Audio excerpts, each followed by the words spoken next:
초등부 친구들 원래 찬양 크게 하는데 오늘 다 얼어가지고 그래도 율동하고 하는 거 보니까 너무너무 잘했습니다. 예, 제가 함께 나눌 말씀 요한일서 말씀인데요. 요한일서 2장. 요한일서 1장에서는 하나님을 빛이라라고 말씀하고 있어요. 빛. 빛이 뭘까요? 빛. 이 친구들 뭔지 어렵다라는 표정이 있는데 다 알 수 있어요. 빛은 밝은 거예요, 그렇죠? 밝은 거고, 미워하는 것은 빛일까요, 어둠일까요? 미워하는 거 빛일까, 어둠입니까? 빛이지. 빛. 나만 생각하고 이기적인 것은 빛일까요, 어둠일까요? 틀릴까봐 대답을 못하고 있어. 나만 생각하고 이기적인 것은 어둠이지. 어둠이고, 거짓말하는 것은 빛일까요, 어둠일까요? 거짓말하는 게 빛이다라고 생각하는 친구 한번 손 들어볼까? 아무도 없죠. 거짓말하는 것은 어둠이고, 우리가 부모님 말씀 안 듣는 것은 빛일까요, 어둠일까요? 우리 친구들 사실은 뭐가 빛이고 뭐가 어둠인지 다 알아요. 빛은 밝아요. 어둠은 어두워요. 하나님은 빛이라고 말씀하고 있어요. 그렇다면 다시 한번 질문을 할게요. 여러분은 사랑을 하는 게 사랑합니다, 사랑해요 라고 얘기하는 게 그게 편해요? 아니면 미워하는 게 편해요? 미워하는 게 편해요? 아니죠. 사랑하는 게 편해요? 사랑을 표현하는 게 편해요? 그것도 조금 불편해요. 용서하는 게 쉬워요? 아니면은 막 화내고 용서하지 않는 게 쉬워요? 분노하고 계속 그 마음을 가지고 있는 게 쉬워요? 다 대답하고 있으신 거죠? 만약에 내가 사랑을 표현하고 또 사랑하는 게 너무너무 어색하다, 안타깝지만 아직 빛과 멀리에 있는 거예요. 빛과 멀리 있는 거예요. 내가 어떤 친구가 너무 보기 싫고, 어떤 사람이 너무 보기 싫고, 잘못하는 게 너무 막 내 눈에 보이고, 그 친구에게 민하게 하고 쏘아붙이는 게 그게 자연스럽다, 그게 너무 편하다, 그러면 아직 어두움에 있는 거예요. 우리가 예수님의 이름을 부르고 예수님을 믿고 예수님을 안다고 하지만 사실 우리 삶에서 친구들을 대할 때, 부모님을 대할 때, 다른 사람들을 대할 때 우리가 어두움을 계속해서 선택한다면 아직 빛 가운데 계신 하나님을 잘 만나지 못하고 있는 거예요. 1장 6절에 보면은 우리가 하나님과 사귐이 있다, 하나님과 만나고 있다고 하면서 어두움 속에서 행하면 거짓말하고 진리를 행하지 아니하는 것이다 라고 말씀하고 있어요. 빛을 선택하기가 사실은 말은 쉽지만 참 쉽지 않아요. 우리 때로는 옆에 있는 친구들에게, 옆에 있는 분들에게 사랑해요 라고 인사하라고 할 때도 어쩔 때는 굉장히 또 어색하게 느껴질 때도 있어요. 근데 우리 교회 분들을 보면은 그게 자연스러워. 아까 전에 보니까요, 다 안아주면서 사랑해 사랑해 하는데 아주 천국이 따로 없어요. 표정이 다들 너무 밝고 너무 좋더라고요.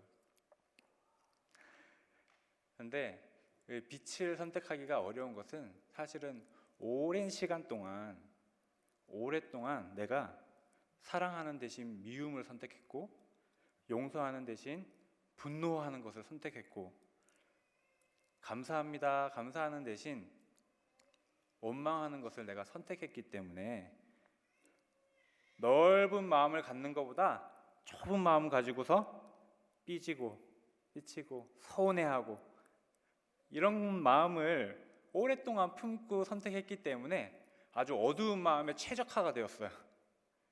그래가지고 바꾸기가 어려워요. 우리 가정은 어떤가요? 우리 가정에서는 어떤 말을 더 많이 하고 어떤 분위기인가요? 우리 부모님들이 방향을 잘 선택해서 빛으로 가는 빛된 가정 되도록 잘 인도를 해주셔야 될 줄 믿습니다. 아빠는 방향을 알려주고 다 가족이 다 같이 빛으로 나아가는 가정이 돼야 돼요. 아빠는 빛으로 가는데, 아빠는 이쪽으로 가는데 엄마는 저쪽으로 노를 젓는다. 그럼 배가 빙글빙글 돌아요. 아이들도 그럼 혼란스러워요. 다 같이, 우리 친구들도 다 같이 우리가 말을 할 때 하나님이 기뻐하시는 말을 해야 돼요. 빛된 말을 해야 돼요. 내가 사랑하는 마음이 생기면 아빠한테 사랑한다고 해야지. 사랑하는 마음이 생기면 사랑한다고 해야지. 아니에요. 그렇게 하면은 시간이 오래 걸려요. 믿음으로 그냥 하면 돼요. 우리 교회에서 사랑한다고 고백하고 옆에 사람들에게 또 안아주고 그것을 연습하는 게 너무너무 중요한 것 같아요. 우리 교회에서 연습한 것을 교회에서만 하면 안 되고 집에서도 해야 돼요. 집에서도 사랑한다고 얘기해주고 또 안아주고 그렇게 해야 돼요. 함께 기도하고 함께 말씀으로 가까이 나아가고 빛으로 가는 가정이 되기를 또 축복합니다. 우리가 그렇게 빛으로 살아가는 것을 순간순간 잘못하는 것을 회개하는 것만이 아니라 평소에 우리가 살아가면서도 우리 가정에서도 자꾸 빛으로 나아가는 것을 훈련해야 돼요. 그럴 때 하나님의 일하시는 게 있어요. 하나님과의 사귐이 있어요. 우리 가정, 제가 어릴 때는 가정 예배를 또 우리 부모님이 드리셨는데 지금도 사철의 봄바람 불어있고 그 찬양이 아주 마음에 너무 따뜻하게 남아있어요. 그 찬양 가사가 하나님 아버지를 우리 가정에 모셨으니까 믿음의 반석도 든든하고 우리 집 즐거운 동산이라. 가사가 너무너무 마음에 와닿고 우리 가족이 모여가지고 예배드리는 그 장면이 따뜻하게 기억이 돼 있어요. 그냥 그때는 보면 참 가난했고 했지만 넉넉했고 참 어려운 게 많았지만 그래도 뭔가 마음의 사랑이 느껴졌던 것 같아요. 우리 부모님이 돌아보면은 참 많이 싸우셨는데 참 많이 싸우셨는데 그래도 그렇게 가정 예배 드리고 그렇게 했던 그 시간들이 저에게는 뭐 이렇게 힘들었던 가족 간에 막 부모님이 싸우시고 그런 기억들보다도 가정 예배 드리고 하나님을 인정하고 기도하고 그런 기억들이 저에게 더 남아 있어요. 너무너무 감사한 것 같아요. 그래서 우리 가정들은 주님 앞에서 하나님과 화목하고 같이 모여서 찬양하고 기도하는 가정 되기를 축복합니다. 네, 이제 시작입니다. 예, 오늘 말씀 2장 1절인데요. 한번 같이 읽어볼까요? 나의 자녀들아, 내가 이것을 너희에게 쓰면 너희로 죄를 범하지 않게 하렴이라. 만일 누가 죄를 범하여도 아버지 앞에서 우리에게 대언자가 있으니 곧 의로우신 예수 그리스도시라. 우리가 빛으로 나아가기 위해서 꼭 알아야 될 분이 있어요. 바로 예수 그리스도. 왜냐하면 빛이 뭔지도 모르는, 뭐가 빛인지도 모르는 우리를 위해서 빛이신, 빛 가운데 계신 하나님, 빛이신 예수님이 찾아오셨어요. 그래서 하나님과 화목하게 하기 위해서 오셨어요. 하나님과 화목하게 하기 위해서, 우리가 빛으로 나아가게 하기 위해서 그분은 오신 거예요. 자신을 다 화목제물로 주셨다고 성경에서 나와 있어요. 그러니까 예수님이 왜 오셨냐? 하나님과 화목하게 하기 위해서, 빛이신 하나님과 화목하기 위해서 예수님이 오셨어요. 예수님은 하나님이 우리를 얼마나 사랑하는지를 보여주셨어요. 십자가에서 내가 너를 사랑한다. 우리가 사랑한다 그러면 잘 와닿지가 않은데 우리 부모님들 아이들 한번 이렇게 보시면 한번 보세요. 사랑한다. 그 어려우면 좋아한다라고 한번 바꿀까요? 좋아한다가 더 와닿을 수도 있을 것 같아요. 그냥 쉽게 생각하면 하나님 나를 좋아하세요. 이게 너무 기본적인 사실이에요. 하나님 나를 좋아하신다. 너무 기본적인 사실 다 알고 있는 것 같은데 실제로는 잘 인식하지 못하는 사람들이 많은 것 같아요. 만약에 우리가 그걸 정말 제대로 인식하고 있다면 우리가 굉장히 자신감이 생겨요. 기쁘죠. 이 우주 만물을 만드신 그 하나님께서 나를 좋아하신다고? 우리가 하나님의 사랑을 모르면 나는 못생겼고, 나는 키도 작고, 나는 부모님이 부자도 아니고, 그렇게 해서 기가 죽을 수가 있어요. 그런데 이 사실을 안다면, 하나님이 나를 사랑하신다는, 나를 좋아하신다는 이 사실을 안다면 뭐가 문제가 되겠어요? 우리가 생각하고 우리가 가지고 있는 많은 걱정과 근심과 염려와 이런 것들이 우리 배후에 우리 뒤에 계시는 우리 하나님을 신뢰하지 못하기 때문에 오는 거예요.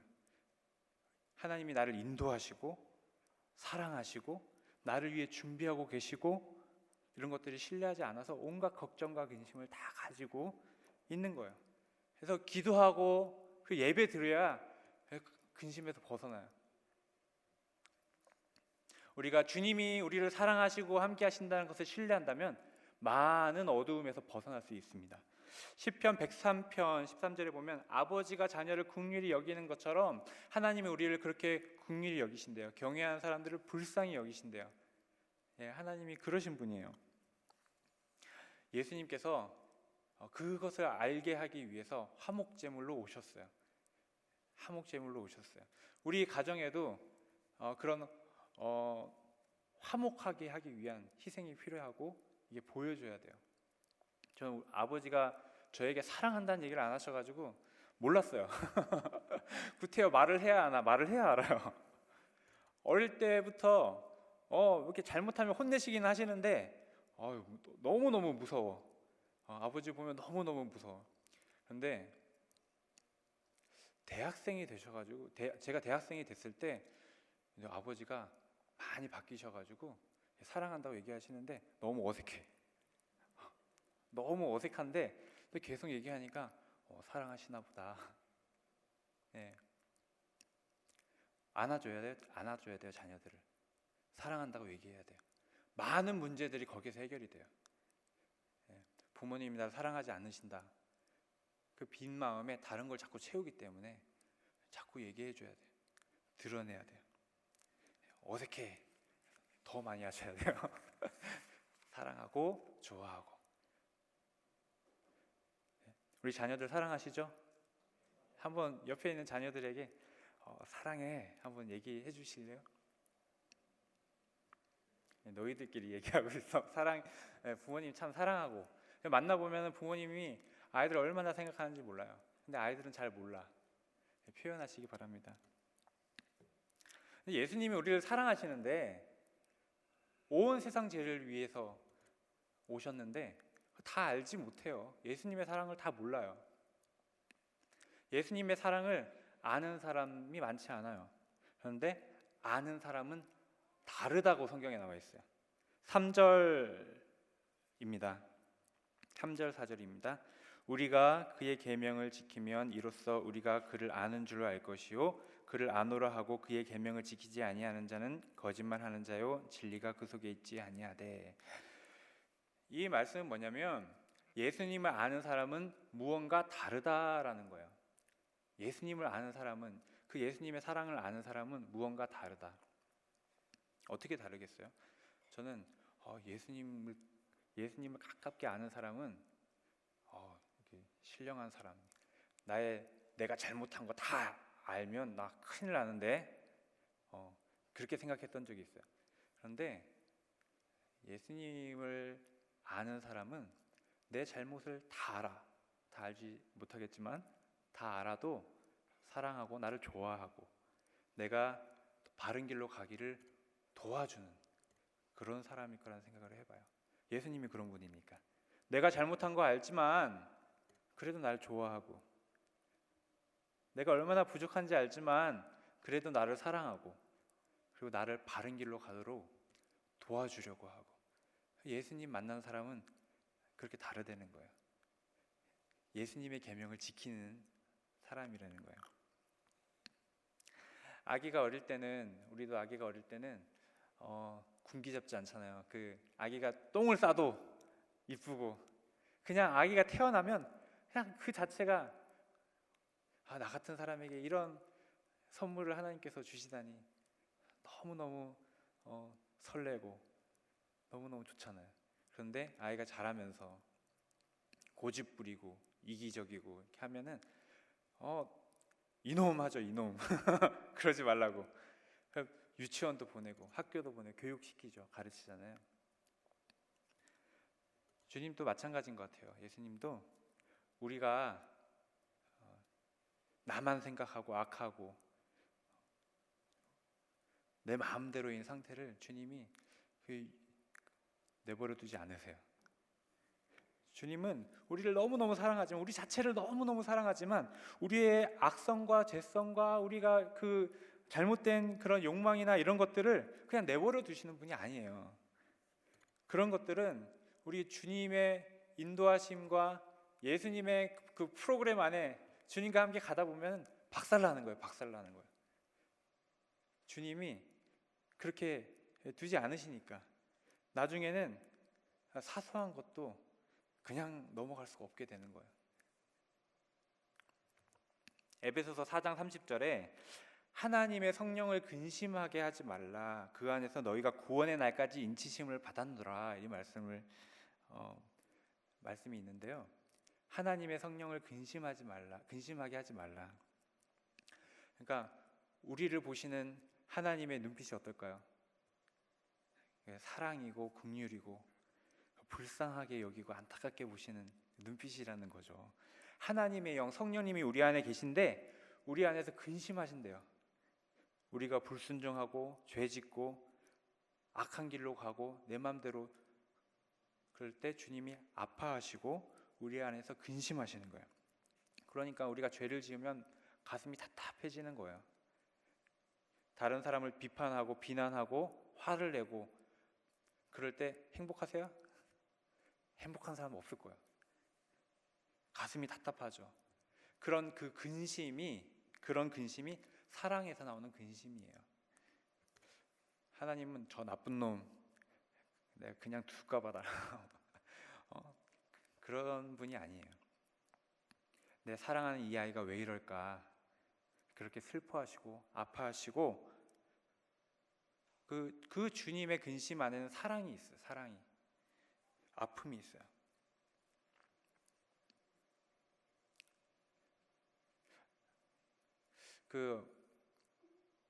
어떤 아이가 이렇게 얘기하는 걸 봤어요. 처음에는 잘못한지를 몰랐는데 뭐 큰 실수를 했는데 아빠가 날 이제 때리는 거야. 때리면서 아빠가 눈물을 흘리는 거야.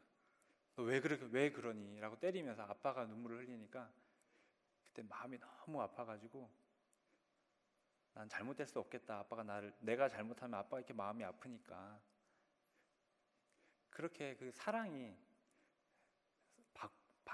사람을 바꾸는 거더라고요. 그 얘기를 듣고 제가 그렇게 생각이 들었어요. 사랑으로 그렇게 나를 혼내고 사랑으로 내가 바르게 가기를 원하는 부모가 있다면 자녀는 나쁜 길로 가기가 어렵겠구나. 그게 마음이 전해진다면 그런 생각을 하게 되었어요. 근데 우리가 예수님을 안다고 하면서 예수님은 나의 죄를 용서하시니까 뭐 죄를 지어도 되고 뭐 마음대로 살아도 되고 그렇게 얘기한다면 예수님을 잘 모른다고 할 수 있는 거예요. 예수님을 잘 모른다. 예수님이 얼마나 좋으신 분인지 얼마나 사랑이 많으신 분인지 우리가 안다면 우리가 말을 들어요. 말을 듣게 돼요. 서로 사랑하게 되고 그분의 말씀을 듣는 거예요. 주님이 얼마나 좋으신 분인지 우리가 경험할수록 변화돼요. 변화 안 될 수가 없어요. 변화됩니다. 할렐루야. 우리 한우리 교회 모든 가정이 정말 주님의 사랑 가운데 빛으로 변화되는 가정이 되기를 축복합니다. 특별히 우리 부모님들은 우리 가정 가운데서 정말 예수님의 사랑을 보여주는 역할을 하시기를 축복합니다. 우리 자녀들도 내가 잘못하고 죄를 지으면 하나님이 얼마나 걱정하시고 근심하시는지를 알아야 돼요. 우리 부모님이 나를 사랑하는 부모님이 얼마나 걱정하는지를 아는 여러분 되기를 원해요. 우리 자녀들 목사님 보세요. 자, 우리 자녀들, 나는 정말 우리 부모님이 나를 사랑하는 거 알고 하나님과 우리 부모님 앞에서 내가 바르게 살아가고 싶어요 하는 친구들 한번 손 들어 볼까요? 안 보여. 손. 네. 저 예배 마칠 때마다 저희 초등부 예배에서 항상 이렇게 물어보거든요. 다시 한번 나는 정말 나를 생각하시고 걱정하시고 염려하시는 부모님과 하나님을 생각하면서 난 바르게 살아가고 싶어요 하는 친구들 한번 손 들어볼까요? 네, 다 들어. 안 보이. 자, 손 들어. 네, 축복합니다. 그렇게 되기를 원합니다.